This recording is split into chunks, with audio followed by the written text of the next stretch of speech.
உங்களுக்கு இன்செக்யூரிட்டி, அதுக்காக டாமினன்ஸ் அப்படின்னு சொல்வீங்களா அப்படின்னு இப்போ நம்ம மணிமேகலைய பாவ்னி சீண்டி பார்த்திருக்காங்கங்க. அந்த விஷயம் தான் ரொம்ப அதிகமாக பேசப்பட்டுட்டு இருக்குது. எஸ், நம்ம எல்லாருக்கும் தெரியும் மணிமேகலை வர்சஸ் பிரியங்கா அப்படிங்கிறது தான் சோஷியல் மீடியாவில் பெரிய வாரா போயிட்டு இருக்குது. யார் மேலே தப்பு, யார் பண்ணது சரி அப்படின்னு. ஸோ மணிமேகலை அவங்க தரப்பில் என்னென்ன விளக்கம்ங்கிறது சொல்லிட்டாங்க. பட் இந்த சைட் பிரியங்கா சைடு ஒன்றுமே சொல்லாமல் இருக்காங்க. அவங்க வெக்கேஷனுக்கு போயிட்டாங்க. இதெல்லாம் ஒரு பக்கம் இருக்கு.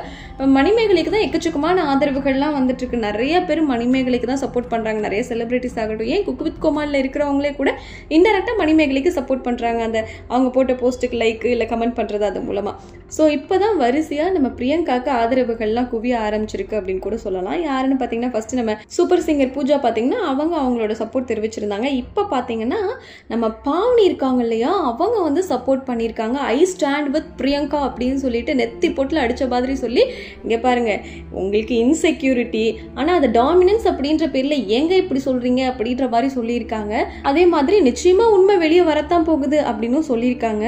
ஆனால் பாவ்னி இப்படி சொல்லுவாங்கன்னு யாருமே எதிர்பார்க்கல. ஆக்சுவலி அமீர், பாவ்னி, நிரூப், பிரியங்கா இவங்கெல்லாம் பிக் பாஸ்ல இருக்கும்போதே ரொம்ப க்ளோஸ் ஃப்ரெண்ட்ஸு.